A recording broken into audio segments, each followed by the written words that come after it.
ती ज्यावेळेस घरामध्ये प्रवेश करते ते घर राहत नाही, ते मंदिर होतं. भक्ती ज्यावेळेस गळ्यामध्ये प्रवेश करते तो गळा राहत नाही, तो तुळशी हार गळा होतो. भक्ती ज्यावेळेस फिरण्या करता निघाली, प्रवास करता, तो प्रवास होत नाही, ती चारधाम यात्रा होते. भक्ती ज्यावेळेस आळंदीहून पंढरपूरच्या दिशेने पायी वाटचाल करू लागली, ती पायी वाटचाल होत नाही, पंढरपूरची पायी वारी होते. आणि भक्ती ज्यावेळेस माणसामध्ये प्रवेश करते तो माणूस राहत नाही, तो भगवंताचा भक्त, एक निष्ठावंत वारकरी तयार होतो. त्याचा बिगो कमी करा दादा आणि आवाज द्या. भक्ती करण्याकरता देवाने सकल इंद्रिय दिलंय. मायांनो देवाने हात दिलेत कशा करता? बोला.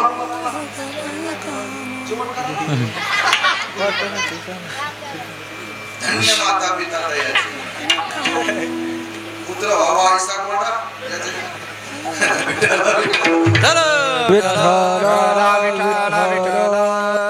देवाने हात दिले कशा करता? टाळी वाजवण्याकरता. देवाने तोंड दिले कशा करता?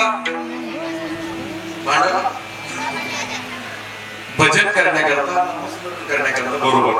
देवाने पाय दिले, पाय कशा करता? जवळ सगळं सिद्ध आहे, हात चाला वया पाय तो आपले सुहित पाय तीर्थयात्रेला चुकू नको. देवाने पाय तीर्थयात्रा करण्याकरता. देवाने कान दिले त्याचं गुणगान ऐकण्याकरता. देवाने सकल इंद्रिय त्याच्या करता दिले. आपण आयुष्यभर संसार करता वापरतो. विठाला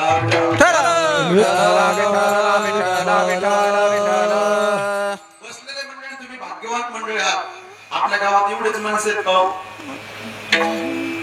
बोला ना, अजून आहेत ना. मग पुढे जिंदाबाद झोपले. पण इथं कीर्तनाला तुम्ही एवढेच का आले सांगू का?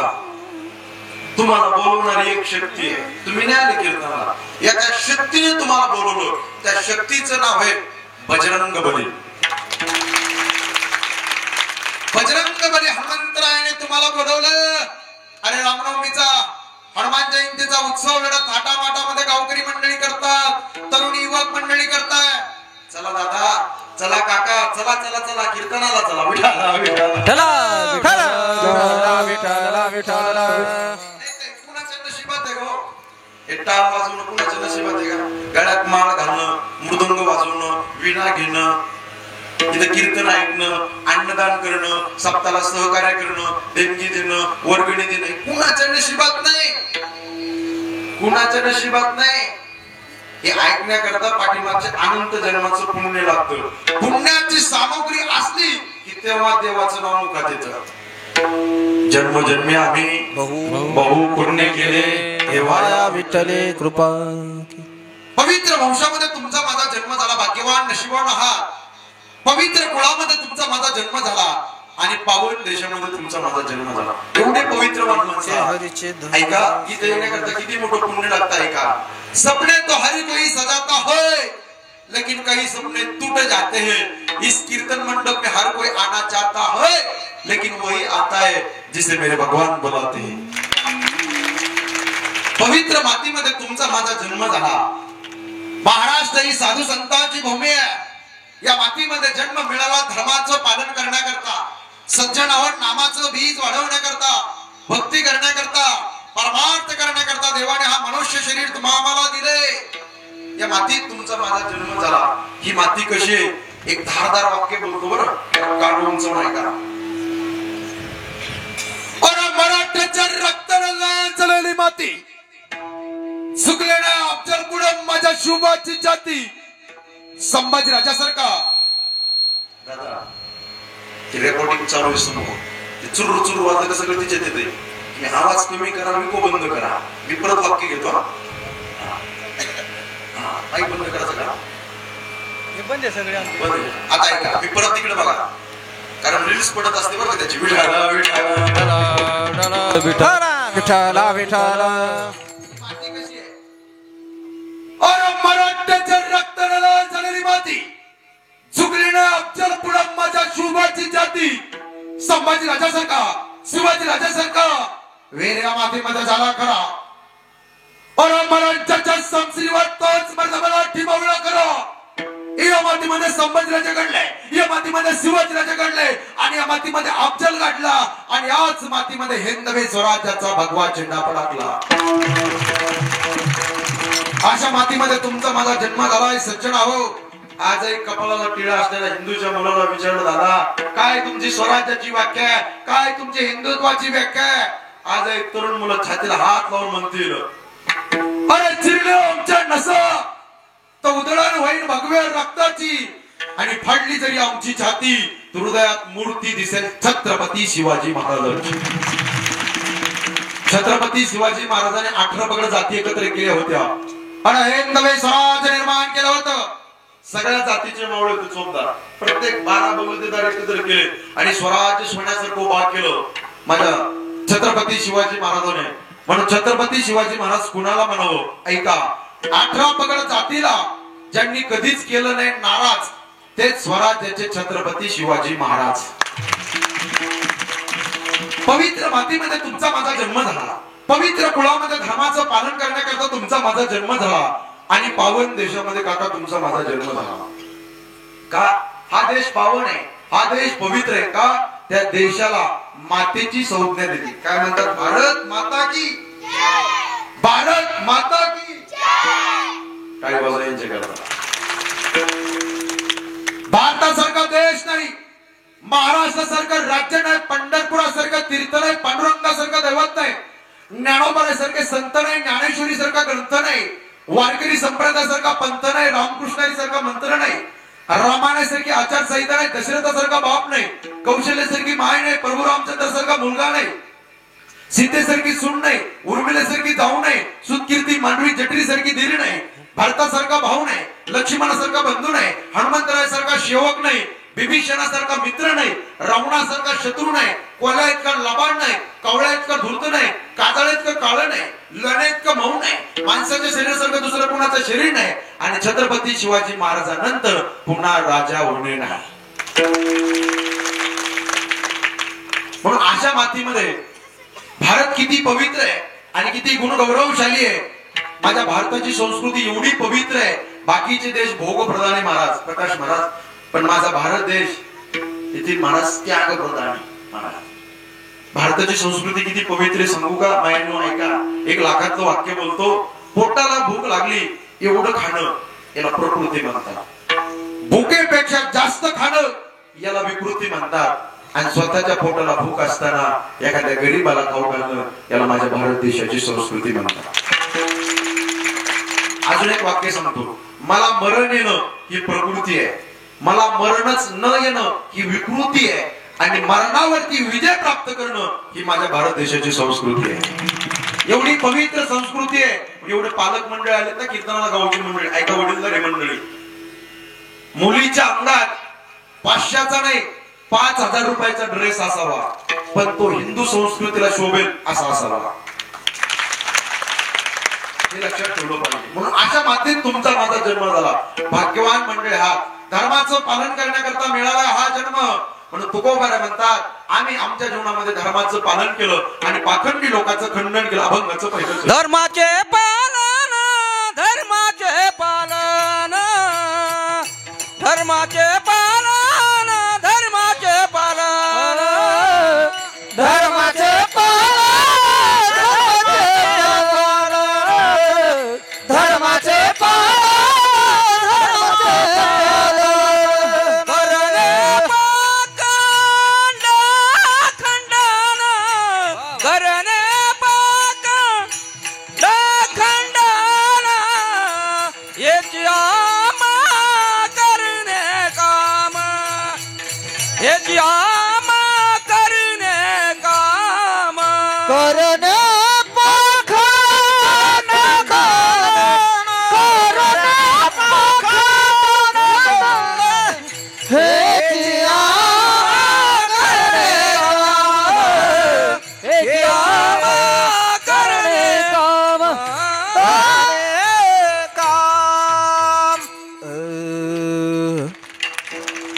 अभंगाच्या पहिल्या चरणात तुकोबारा म्हणतात, धर्माचे पालन करणे पाखंड खंडन.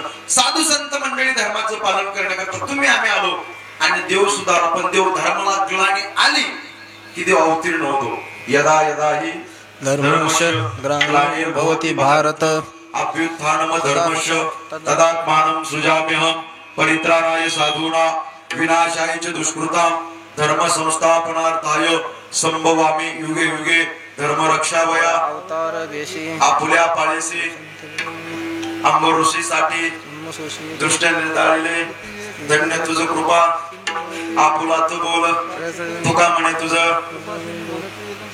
तुझ वर्णिती पुराणे होईने दया सिंधू घेऊन या चक्र कथा भक्ता राखे दुर्जनासी अव्यक्तते आकाराले रूपा आले गुणवंत तुका म्हणे पूर्वीच्या जया तैसा पांडुरंग आम्हासाठी अवतार मत्स्य कुर्मादी सुकर मोहे धाव घाली पाना नाव घेता पंढरी राणा पोटी न दिसे पाहता उडी घाली आलोचिता सुख ठेवी आम्हासाठी दुःख आपणाची गोटी तो कटेवर हात विटेवर उभासणारा जगाचा चालक पालक पंढरपूरचा पांडुरंग परमात्मा सत्ताधीश गते पडता निवास शरणम जुहुत प्रभव प्रलय स्थानम निदानम बीजमय ज्ञानोबा ज्ञानेश्वरी मध्ये वर्णन करतात म्या बोलविल्या वेद बोले म्या चालविल्या सूर्य चाले म्या हालविल्या प्राण हाले जो जगाते चाळीता ऐसा तो समर्थो ब्रह्मांडाचा धनी तो भगवान परमात्मा भक्त करता येतो नवे नवे अवताराच्या राशी शंख चक्र गदा पद्म सहित हरे अनंत रूप घेसी भक्ता कारणे कर्मळ कृपाळ ऐका पुन्हा करता अवतार घेतला भागवत ग्रंथामध्ये इथं भागवत कथा चालू आहे का राम भागवतामध्ये आई देवाचे 24 अवतार सांगितले किती बोला बोला बोला किती 24 अवतार परत 10 अवतार मुख्य 6 अवतार सांगितले 10 अवतार सांगतो एका मिनिटात मोजताय का सगळे ऐका आता मत्स्य कुर्म वराह किती अवतार झाले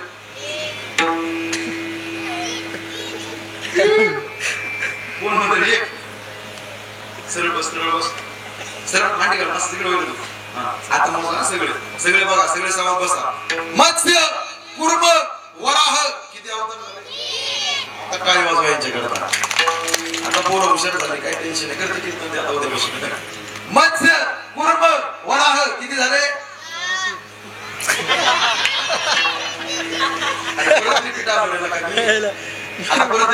मत्स्य कुर्म वराह किती झाले नृसिंह वामन परशुराम किती झाले श्रीराम श्रीकृष्ण काय वाजवता यांच्याकडे बौद्ध आणि त्या वक्कलंकी अवतार विठाला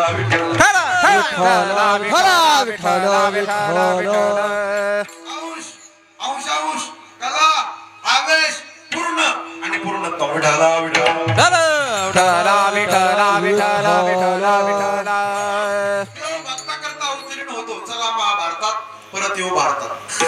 महाभारतामध्ये धर्मराजाला दूध खेळण्याचं ज्ञान नव्हतं काका दूध म्हणजे काय पत्ते तुमच्या गावात खेळते का खेळते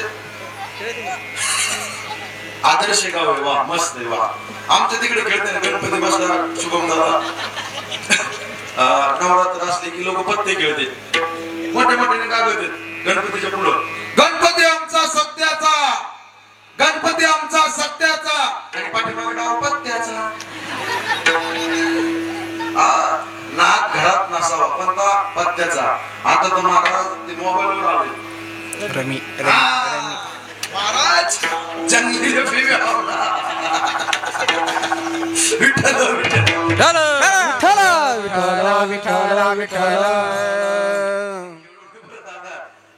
खेळला तर घराचा कोळसा होतोय झोपता त्याच्या नादी लागून ते लय बेकार आणि 2 याचा नाद नसावा याचा म्हणजे कशाचा दारूचा नाद नसावा लय बेकार आणि एक समजा दारू पिणाऱ्या माणसाच्या नादी सुद्धा लागायचं नाही लय जर तुम्ही हुशार असताना तुम्हाला वाटतं येड्याच्या नादीत लागायचं नाही पिणार आहे ना ते जर फुल पेलं ना त्याला काय कळत नाही मला ते शुद्धी नसते ते काय बोलून सांगता येत नाही बरं आम्ही असं फिरतोय ह्या गावाहून त्या गावाला त्या गावाहून ह्या गावाला रोज फिरतोय मी 3-4 राज्यामध्ये फिरतो बरं का कीर्तन करण्याकरता महाराष्ट्राच्या बाहेर गुजरात मध्ये जातो तेलंगणामध्ये जातो अंकलेश्वरला गेलो तिकडे छत्तीसगडला गेलो होतो गोंदिया चंद्रपूर भंडारा असं कुठं फिरत नाही असं नाही, प्रत्येक ठिकाणी मी कार्यक्रमात दररोज पळतोय. 2 दिवसात 1800 1900 2000 किलोमीटर गाडी पळते माझी. एवढं फिरतोय दादा. रोज स्टेटस पाहते. 3.5 महिने झाले म्हणजे महाराज रोज सकाळी येते संध्याकाळी रोज त्यांनी पाहिले स्टेटस दररोज. बरं आम्ही असं फिरतो या गावात त्या गावात चौकात. कधी कधी वर्ष श्राद्धाचं कीर्तन असतं सकाळचं. धरून लवकर 3-4 वाजता आम्ही बसतो गाडीमध्ये आणि वर्ष श्राद्धाच्या कीर्तनाकरता जातो. बरं रस्ता जर चुकलं तर तिथल्या त्या कार्यकर्त्याला त्या गावच्या माणसाला फोन लावतो. तिथं कार्यक्रम आहे त्यांना. दादा हॅलो कसं यायचं? रस्ता काय आम्हाला समजना. कसं यायचं? तू म्हणतो मला सरळ या. सरळ या. दाराच्या समोर म्हैस बांधलेली. काय म्हैस बांधलेली. मी मोबाईल ठेवून दिला आणि एकटाच हसू लागलो. म्हणलं आपण जाऊ जर याची म्हैस सुटली आपण फिरायचं बांधा बांधणी बांधा बांधणी बांधा बांधणी असा ऍड्रेस असतो पत्ता. अहो कधी कधी गमत अशी होती रस्ता चुकलो की गावाचा अंधार किट असतो. पाट्या वगैरे काहीच नसतं. बरं नितीन महाराज स्वतः काहीच दिसत नाही अंधार किट. मग एखादा माणूस दिसला की त्याला म्हणावं लागतं दादा काका ते अखंड हरिनाम शब्द चालू आहे ते पुढे तो असतो बाटली सम्राट. बाटली सम्राट फुल पेलेला असतो. ते म्हणतो महाराज काय तुम्ही? महाराज एक काम करा सरळ जा आणि सरळ वापस या. मी ड्रायव्हरला म्हणत असतो काच घ्या वरती चला. पुढं नादी लागायचं. अहो दारू पिणाऱ्याच्या नादीच लागायचं नाही. एक जण फुल दारू पिलं आणि रात्रीच्या 1:30 वाजता घरी आला दरवाजा ठोठावला. ए दरवाजा उघड. बायको म्हणे तुम्ही दारू पिऊन आले का? तुम्हाला थोडीशी पिलं. बायको म्हणले दारू पिले ना मी दरवाजा उघडत नाही तुम्ही दारात झोपा. पाहतीने कसं डोकं लावलं बरं का. एवढा राग आला तरी तुम्हाला दरवाजा उघड. ती म्हणले दारू पिले ना दरवाजा उघडत नाही दारातच झोपाच. तुम्हाला तो जर दरवाजा उघडला नाही बरं खा मी जीवत देऊन टाकतो. तिने डोकं काय असं दगड उचलला आणि पाण्याचा आडा होता तिथं खाली ठेवून आडाच्या जवळ गेला. दरवाजा उघडते का नाही? आडातच उडी टाकतो आणि जीवत देतो. बाईक म्हणले हा द्या द्या द्या जीव. तिने असा दगड घेतला आडाच्या जवळ गेला पाण्यात खोल आडा तसा टाकला. असा दगड टाकला की बायकोने दरवाजा उघडला. मालक मालक. बायको बाहेर पळत आली. बायको बाहेर आली आणि हळूच आतमध्ये गेला दरवाजा लावून घेतला. बाय किती डेंजर असते काय माहिती त्याचं भारी. बायको म्हणली मालक रात्रीचे 1:30 वाजलेत मला भीती वाटते मालक दरवाजा उघडा ना. तो म्हणला आता उघडत नसतो. बायको म्हणली अहो उघडा ना. तो म्हणला आता उघडत नसतो. बायको म्हणली उघड दगड. गाव गोळा करीन. काय करीन? गाव गोळा करीन. तो म्हणाला कर गाव गोळा. मी पण गावाला विचारीन ही रात्रीच्या 1:30 वाजता गेली कुठं.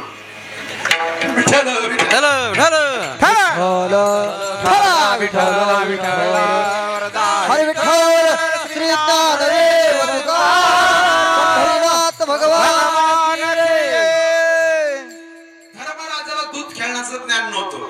दूध म्हणजे पत्नी डावावर पडलं जरा समजा झाडाच्या कवड्या केल्या. शिकून मामा डाव टाकला. मामा लय डेंजर. तुम्ही 6 म्हणले ना 6 नव्हता टाकी 7 टाकायचा पुढचाच आकडा. डेंजर मामा. डाव रंगला इकून कौरव इकून पांडव. डाव एवढा रंगला. बघता बघता डाव हरले गेले. पांडवाने हात जोडले.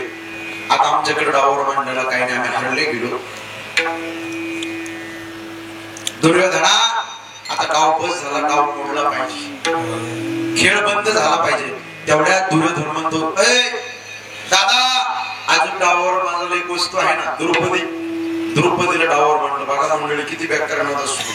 सत्यवचनी राजा युधिष्ठिर धर्मराज अर्जुन भीम नकुल आणि सहदेव पांडुराजाचे वाघासारखे 5 मुलं होते सज्जन हो. पण डावावरती घडले. स्वतःच्या बायकोला डावावर मांडलं. महाभारताचं सांगतो तुम्हाला मी. घडून ते घडलं. कवड्या उलट्या पडल्या. आता द्रौपदी दाशी झाली कौरवाची. दुर्योधन दुःशासनाला म्हणतो पाहतोस काय?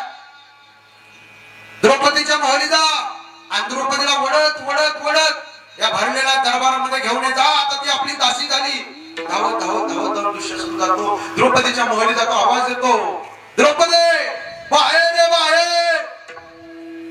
द्रौपदीने ऐकलं. जो आवाज वहिनी म्हणून यायचा रोज कानावर तो आज डायरेक्ट द्रौपदी नाव घेऊन येतो. म्हणजे काय झालं? घडल्यावर वृत्तांत सांगितलं, तुला पतिराजाने तुझ्या डावावर मांडलं होतं. आता ते हरल्या गेले, तू आमची दासी झाली, दादाच्या आज्ञेने तुला बोलवलं. दुर्योधनाने मला सांगितलं तुला अन्याय करता, चल. तिने हात जोडले, भाऊजी मी एक रजस्वला नारी आहे, मी एक पात्री नारी आहे, मी विटाळीत नारी आहे, मला स्पर्श करू नका. त्याने ऐकलं नाही महाराज. सोबत असं धरलं आणि उडत उडत आणलं. चचकन डोळ्यात पाणी आलं. ए दुःशासनाला, माझे 5 पतिराज क्षमा करणार नाही. तुझ्या दरबारामध्ये घेऊन चाललात ना, त्या दरबारामध्ये भीष्माचार्य, कृपाचार्य, आचार्य, द्रोणाचार्य, रती महारथी सिंहासनावरती आरूढ झालेले आहे. त्या दरबारामध्ये घेऊन चाललास ना, तुला ते क्षमा करणार नाही. दुसऱ्या क्षणाने उडत उडत उडत आणलं. तेवढ्या दुर्योधन म्हणतो, पाहतोस काय, कर तिचं वस्त्र हरण. तेवढ्या 5ही पांडवाकडे नजर फिरवलं, पतिराजाकडे. 5ही पतिराजाने मानाखाली घातल्या. सज्जन हो, सगळ्या मंडळीकडे देवव्रत राजा म्हणजे भीष्माचार्याकडे पाहलो, त्यांनी मान खाली घातली. द्रौपदी आज आमचा निरोप आहे, आता तू त्यांची दासी झाली. तेवढ्यात वस्त्र हरण करणार दुःशासन तेवढ्यातच डोळ्यात पाण्याला द्रौपदीच्या आणि देवाचा धावा केला. देवा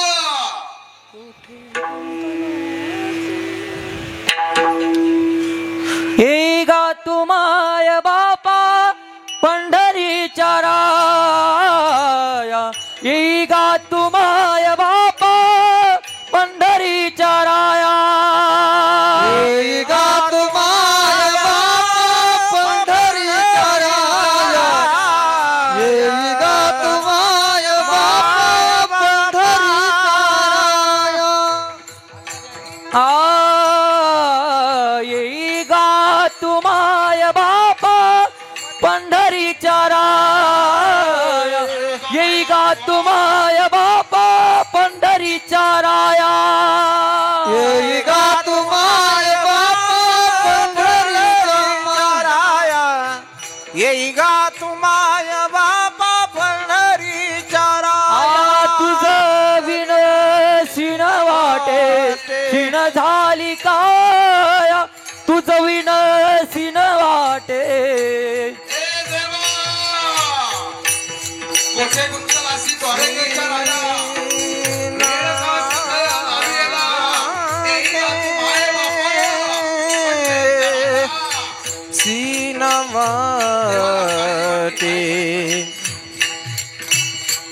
देवानी गरुडाला बोलवलं. गरुडा द्रौपदीकडे आपल्याला जायचं. कृष्ण परमात्मा गरुडावरती बसवले. झाली गरुडा टाकीले मागे द्रौपदीच्या मागे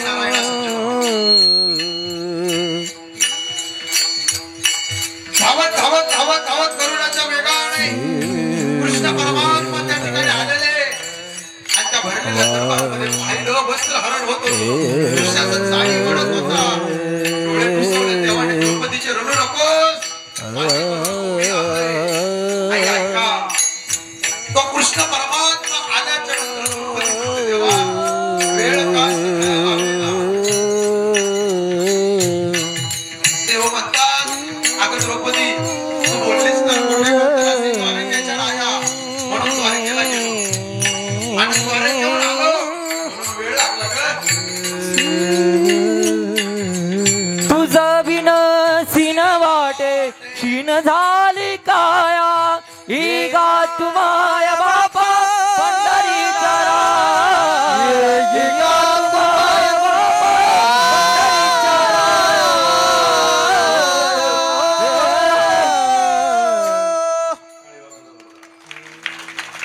देव त्या ठिकाणी आले आणि आई देवाने द्रौपदीला एवढ्या साड्या पुरवल्या. साडी बीच नारी आहे, त्या नारी ही साडी आहे. काही कळलं झालं. साडी बीच नारी आहे, त्या नारी ही साडी आहे. काही कळलं झालं. सगळे आश्चर्यचकित झालं. देव स्वतः वस्त्र झाले होते आणि तिला त्या संकटातून सोडवलं. हा देवाचा धर्म. विठाला विठाला विठाला विठाला विठाला विठाला.